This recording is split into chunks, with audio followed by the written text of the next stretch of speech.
Like all cheeses, mozzarella starts from milk. To assure good milk quality, the interior and exterior of tank trucks transporting milk must be washed after being emptied. A tank such as this one can carry an average of 30,000 liters of raw milk at a temperature of 3 or 4 degrees centigrade. Raw milk destined for cheese making contains 3.8% fats and 3.3% proteins. They store the milk and whey, a milk byproduct, in these immense silos, each with a capacity of 225,000 liters. This milk separator extracts surplus cream to adjust the percentage of fat according to the type of cheese to be made. Fabrication begins with this tank, which feeds the pasteurizer. Pasteurization sterilizes beverages which can easily ferment. Milk samples are drawn off to precisely determine their milk fat and protein content. Tests are carried out in this laboratory where they impose controls. These test tubes contain milk samples which will undergo microbiological analysis. Milk quality must be impeccable.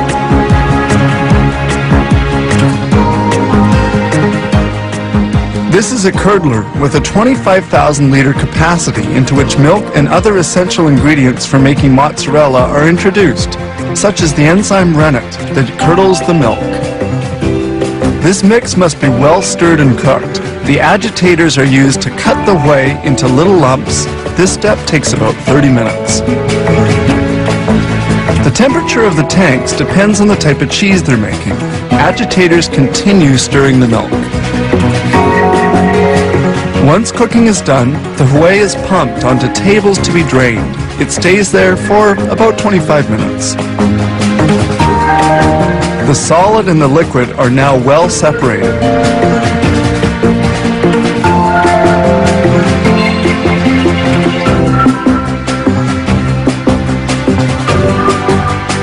The liquid we see draining is called lactoserum. The lactoserum will be concentrated and transformed into milk byproducts.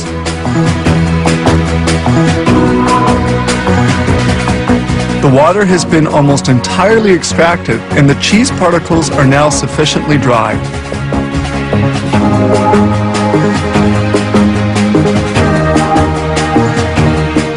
This large automated blade then moves cheese particles towards the next step. That is toward the molder.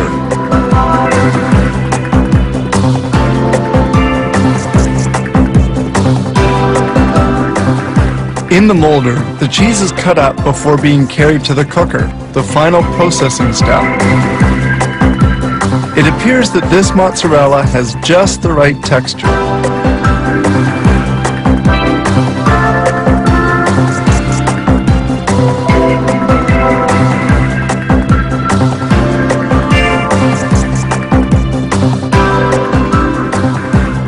The cheese finally arrives at the molder, which will give it the proper shape. Each mold has a 2.5 kilo capacity and is rectangular. Brine, a salt solution, serves to cool as well as to salt the cheese blocks. The blocks are unmolded and fall into a brine tank.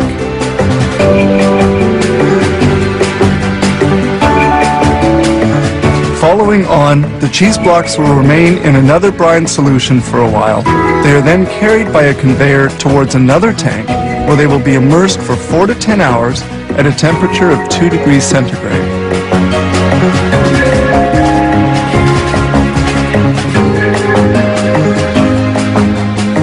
Sprays of brine remove the foam which forms at the surface of the tank. The 30,000 liters of milk that we saw coming in by truck at the beginning have enabled them to produce some 1,400 blocks of cheese in only 8 to 12 hours.